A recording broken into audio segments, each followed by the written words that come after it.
नमस्कार मित्रांनो, मराठी माणूस प्रदीप अत्यंत अर्जंट व्हिडिओ बनवतोय, पण अत्यंत महत्त्वाची आहे. कोणतरी एक गायिका, एक फालतू गायिका, म्हणजे मी आत्ता तिचं नाव समजल्यानंतर अंजली भारती नावाची कोणी गायिका आहे. ती खास करून दलित समाजातली आहे आपल्या, आणि ती काहीतरी गाणी बोलते किंवा असे सिंगिंगचं काही कॉन्सर्ट वगैरे छोटे-मोठे काहीतरी कार्यक्रमांचे करते, आणि तिचं नाव समजल्यानंतर, हे वादग्रस्त विधान समजल्यानंतर मी जेव्हा चेक केलं की ती बाई काय करते नक्की, काय-काय ती बोलते, तेव्हा मी खरोखर शॉक झालो, शॉक. म्हणजे तिचं बोलणं इतकं घाणेरडं खालच्या पातळीचं आहे, की तुम्ही त्याचा विचार पण करणार नाही. की बाई स्वतःला बाबासाहेबांची वाघीण समजते, की आम्ही बाबासाहेब आंबेडकरांचे आम्ही वाघ आहोत, आणि सतत ब्राह्मणवादावरती, सतत हिंदूंवरती, सतत ती उजव्या विचारसरणीच्या लोकांवरती खास करून इतक्या खालच्या थराला बोलते, आणि दलित समाजाची माथी भडकवून जे काही ब्राह्मण आहेत किंवा हिंदू आहेत त्यांच्याविषयी समाजामध्ये दुफळी निर्माण करते, आणि इतक्या भयंकर खालच्या पातळीवरती जाऊन ही बोलते, की म्हणजे मला आता असं ते ऐकून मला ते लाज वाटायला लागली, की बापरे, आतापर्यंत ती बाई माहिती कशी नव्हती. बरं झालं हिनं वादग्रस्त विधान केलं. त्याचं समजलं तरी बाई काय करते नक्की, काय विष पेरलं जाते समाजामध्ये. जर माझं एक वैयक्तिक मत आहे, की जर भिडे गुरुजी जर काहीतरी वादग्रस्त विधान करत असतील आणि त्यांच्यावरती जर तुटून लोक पडत असतील, तर ह्या बाई काय करतायत. असे अनेक जण आहेत, असे अनेक लोक आहेत जे इतक्या खालच्या थराला जाऊन दलित समाजाची माथी भडकवत आहेत. या असल्यांना अटक नाही, यांना तडीपार करून टाका. त्या बाईनं विधान केलंय, की मुख्यमंत्र्यांच्या बायकोवरती म्हणजे अमृता फडणवीस यांच्यावरती बलात्कार झाला किंवा करा. वर्षाच्या पूर्वीवर बलात्कार झाला, 2 वर्षाच्या पूर्वीवर फाशी द्या, फाशी द्या, फाशी द्या. कसं सरकार फाशी देईल? ही मोदी सरकार फाशी देईल का? मी तर म्हणतो इमानदारीच्यानं त्या बलात्कार करणाऱ्याला सांगतो, कोण्या पोरीवर, कोण्या माय बहिणीवर बलात्कार केल्यापेक्षा ना, या देशाचा मुख्यमंत्री जो आहे ना, देवेंद्र फडणवीस, त्याची बायको. किती गलिच्छ विधान आहे. एक बाई एका बाईविषयी काय बोलते. मी काही त्यांचं समर्थन करत नाहीये, की अमृता फडणवीस आहे. नाही नाही, अमृता फडणवीस असो नाही तर दुसऱ्या कोणीही स्त्री असो, पण ही विधान करतेच कशी. आहे कोण, आहे कोण ही बाई. ही स्वतःला समजते काय. बाबासाहेबांचं नाव खराब केलं जातं असल्या हरामखोर लोकांमुळं. बाबासाहेबांचं नाव खराब होतं, अख्ख्या दलित समाजाचं नाव खराब होतं. आमचा दलित समाज एक सुशिक्षित समाज, बाबासाहेबांचा आमचा समाज, जो आम्ही देशामध्ये अभिमानानं आम्ही राहतो, अशा समाजामध्ये ही असती लोक घाणेरडे विष पसरवणारे, जय भीम जय भीम करून, क्रांतिकारी जय भीम करून समाजाची माथी भडकवणारी, तरुणांना नको त्या गोष्टीमध्ये अडकवणारी, 2 जातींमध्ये धर्माधर्मांमध्ये द्वेष निर्माण करणारी ही लोक. बाबासाहेब आमचे असे नव्हते. बाबासाहेबांनी असल्या गोष्टींमध्ये कधी रस घेतला नाही माथी भडकवण्याच्या. त्यांनी अन्यायाच्या विरोधात ते लढले, जे काही चुकीचं आहे त्याच्या विरोधात लढले.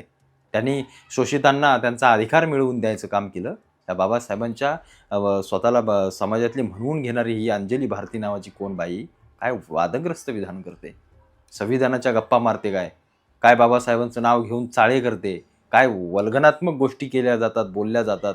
म्हणजे ते ऐकून ते ऐकणारे कोण आहेत, तिच्यासोबत बसणारे कोण आहेत, ते कार्यक्रम आयोजन करणारे, सगळ्यांना तडीपार करून टाका. हे दिसता कामा नयेत पुन्हा, हे दिसता कामा नयेत पुन्हा असली लोक. जर आमच्या समाजाची माथी भडकवली जात असतील, काही बोललं जात असेल, एका बाईवरती, मुख्यमंत्र्यांच्या पत्नीवरती बलात्कार, काय बोलते ती यार. ती ऐकून म्हणजे मला बोलताना आता लाज वाटते सगळ्या गोष्टी. असली विचारसरणी या लोकांची. काय शिक्षण घेता तुम्ही बाबासाहेबांकडून, काय बाबासाहेबांकडून तुम्ही शिकता, हे असलं शिक्षण घेता, अशा प्रकारे बाबासाहेबांचं नाव खराब करता. शिक्षण घ्यायचं तर कसलं घ्यायचं ते जरा शिका. बाबासाहेबांनी काय त्यांच्या आयुष्यात केलं, आणि तुम्ही काय करताय, तुम्ही कसली माती भडकवताय. ब्राह्मणवादावरती बोलले जाते. अरे सगळेच ब्राह्मण तसे नव्हते, सगळे दलित तसे नाही आहेत, सगळेच मराठा समाज तसा नाही आहे. सगळाच साळी माळी कोळी 18 पगड जातीचा एखादा नासका आंबा असेल एखाद्या समाजामध्ये, याचा अर्थ आपण सगळ्याच समाजाला दोषी ठरवू शकत नाही. सगळ्याच दलित समाजावरती अन्याय अत्याचार झाला असंही म्हणू शकत नाही, असंही म्हणू शकत नाही. बरं, सगळ्याच ब्राह्मणांनी तो अत्याचार केला असंही म्हणू शकत नाही. हाताच्या बोटावर मोजणारी काही हरामखोर लोक प्रत्येक समाजामध्ये असतात. पण याचा अर्थ आताच्या घडीला कुठंतरी भाषणं देऊन, कुठंतरी व्हिडिओ बनवून, कुठंतरी असल्या घाणेरड्या कार्यक्रमांमध्ये जाऊन समाजाची माथी भडकवणे जरा बंद करावं. त्या आंबेडकरांचं एक पोरगं, ते सुजाता आंबेडकर, ते पण काय त्याची ती भाषा असते, काय ते बोलतो, जसं काय कुठं लढायलाच जायचंय. अरे थोडंसं ठेवा. बाबासाहेबांनी संविधान बनवलं ते काय फक्त दलित समाजांसाठी नाही बनवलं, की हे मी जे बनवतो ते फक्त दलित समाजासाठी, बाकीच्यांना झक मारत जाऊ, उडत जाऊ. नाही, सर्वांना सर्व समावेशक त्या सगळ्या गोष्टी होत्या. छत्रपतींनी स्वराज्य निर्माण केलं ते काय असं सांगून नाही केलं, की हा फक्त आपल्या मराठ्यांसाठीच घ्या रे, बाकीच्यांना तिकडे झक मारतोय. मराठ्यांनी पानिपतावरती लढताना हा विचार नाही केला, की फक्त आपल्यासाठी लढू, फक्त ब्राह्मणांसाठी लढू, मराठ्यांसाठी लढू, त्या दलिता बिलितांचं सोडून द्या, असा विचार नाही केला. प्रत्येकजण या मातीसाठी सर्वसमावेशक सर्व जाती धर्मांना धरून हाताशी धरून सगळ्यांनी कार्य केलेले हे जरा लक्षात ठेवा. मग हे जर समाजामध्ये फुटी कोण पाडतंय? हे राजकारणी, हरामखोरांनी असली लोक, हे असले लोक. अंजली भारतीला अशी शिक्षा करा कायमस्वरूपी. महिला आयोगानं, माननीय मुख्यमंत्र्यांनी हिला कायमस्वरूपी तडीपार करून टाका. हिला अशी अद्दल घडवा, आयुष्यभर पुन्हा ही कुठला कार्यक्रम घेण्याच्या लायकीची राहता कामा नये. कारण इतकं घाणेरडं वक्तव्य तिनं केलं आहे आणि इतकी घाणेरडी भाषा तिची खालच्या धाराची की ते ऐकून खरोखर तिला कानाखाली पेटवाविषयी वाटते एखाद्या कुठे दिसली तर. आणि यांचा कार्यक्रम ऐकणारे, यांना क्रांतिकारी म्हणणारे आमच्या समाजातले, आमच्या दलित बांधव, अरे तुम्ही काय करताय? जरा विचार करा या सगळ्या गोष्टींचा. कुठल्या गोष्टीला आपण प्रोत्साहन देतोय, कुठल्या गोष्टीला मोठं करतोय, याचा खरोखर जरा बारकाईने विचार करा.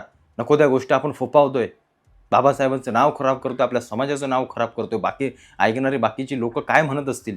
म्हणजे मी आज तिला बघतोय, आज मला ते समजलं की असंही काही नमुने आहेत. बरं, असं ते पाहिल्यानंतर मला सोशल मीडियावरती अनेक सगळ्यात असल्या व्हिडिओ सापडल्या, जय भीम जय भीम आणि काय काय काय ते बोलणारी लोक आहेत ते असली, म्हणजे जे कधी पाहायला मिळत नाहीत. बरं, त्यांचे फॉलोअर किती, 1-1 मिलियन, काय करतात हे, कुठून मला समजलंच नाही. किती माथी भडकवली जात आहेत. महाराष्ट्र पोलिसांनी जरा ही एक एक लोक चाळून सोशल मीडियावरची यांची बंदोबस्त यांचा कायम स्वरूपाचा करावा.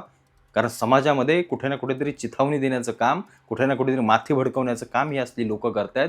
यांना कायमस्वरूपी जरा बाबासाहेबांच्या संविधानाचा आणि कायद्याचा जरा यांच्यावरती धाक दाखवून यांना तडीपार करण्यात यावं.